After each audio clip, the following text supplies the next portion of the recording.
Good morning guys. तो मैं आपको आज बताने वाला हूँ कि 71st बीपीएससी के लिए जो मैंने शॉर्ट नोट्स बनाया है,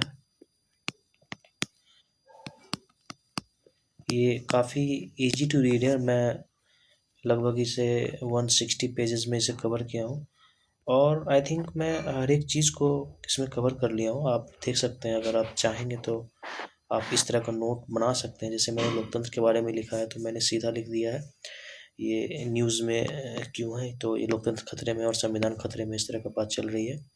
अमेरिका में 2000 में ट्रंप के हारने के बाद अपने पद को ना छोड़ने का विवाद, ये भी एक लोकतंत्र के लिए विवाद का कारण था। प्लस में लोकतंत्र के ये राष्ट्रपति और प्रधानमंत्री में जो पीएम की शक्ति में लगातार बढ़ती जा रही है पीएम की शक्ति, तो मैंने इस चीज़ को भी यहाँ पे दिया है। आइडियोलॉजी सिर्फ सत्ता पाने का, अभी जो वर्तमान सरकार में जो चल रही है इस तरह की बातें, तो मैंने ये इन द न्यूज़ में लिख दिया इसे। बाकी ये लोकतंत्र के बारे में मैंने डिटेल से लिखा, जो मैं एक नज़र में सिर्फ वन साइड में इसे मैं देखकर और काफ़ी अच्छे से समझ सकता हूँ। उसके बाद आवश्यक शर्तें को मैंने क्या क्या शर्त है तो मैंने पॉइंट वाइज लिख दिया है, जो तुरंत पढ़ा जा सकता है। उसके बाद फ्री प्रेस के बारे में मैंने बताया है। फिर भारतीय लोकतंत्र में क्या रुझान चल रहे हैं वर्तमान में, कि सतत लोकतांत्रिक शासन, प्रत्येक वोट मायने रखता है ना, ये सब, ये सकारात्मक रुझान क्या है।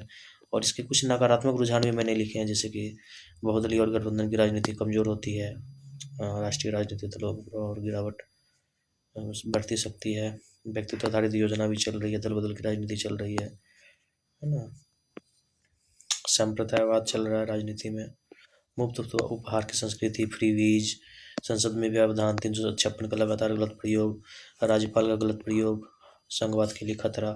तो ये मैंने अभी नकारात्मक रुझानों के बारे में से बताया है। फिर यहाँ तक लोकतंत्र को लगभग मैंने कवर कर लिया है। जहाँ से भी क्वेश्चन आ सकते हैं लोकतंत्र से, तो मैंने, देखिए आपकी, मैं बड़ा शॉर्ट वे में लोकतंत्र को ये 4 पेजों में ख़त्म कर दिया मैंने। तो ये काफ़ी अच्छा है। आप इसे इस तरह से नोट्स बना करके आप शॉर्ट में काफ़ी शॉर्ट वे में आप इसकी तैयारी कर सकते हैं।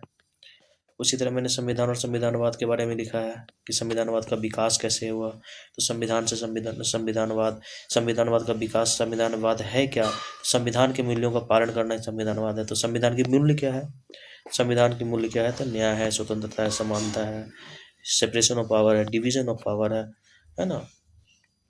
उसके बाद संवैधानिक नैतिकता, तो ये इसी को पालन करना संवैधानिक नैतिकता कहलाता है। संवैधानिक नैतिकता को बनाए रखने के लिए, सर्वोच्च रखने के लिए, अगर इसको हम सर्वोच्च रखते हैं, संवैधानिक नैतिकता को अगर हम सर्वोच्च रखते हैं, तो इसी को हम संवैधानिक सर्वोच्चता कहते हैं, है ना। और संवैधानिक सर्वोच्चता को बनाए रखने के लिए ही न्यायपालिका ने मूल ढांचे का सिद्धांत दिया। और ये मूल ढांचे का सिद्धांत का विकास, डेवलपमेंट कैसे हुआ, तो शंकरी प्रसादवाद, सज्जन सिंहवाद, है ना, गोलकनाथवाद, फिर 24वां संविधान संशोधन, केशवानंद भारतीवाद, फिर मीनाराम वल्सवाद। तो इस प्रकार से संविधानवाद का विकास हुआ, या तो आप ये कह सकते हैं कि मूल ढांचे के सिद्धांत का विकास हुआ। तो उसी तरह मैंने कुछ डिटेल्स में लिख दिया कि कैसे कैसे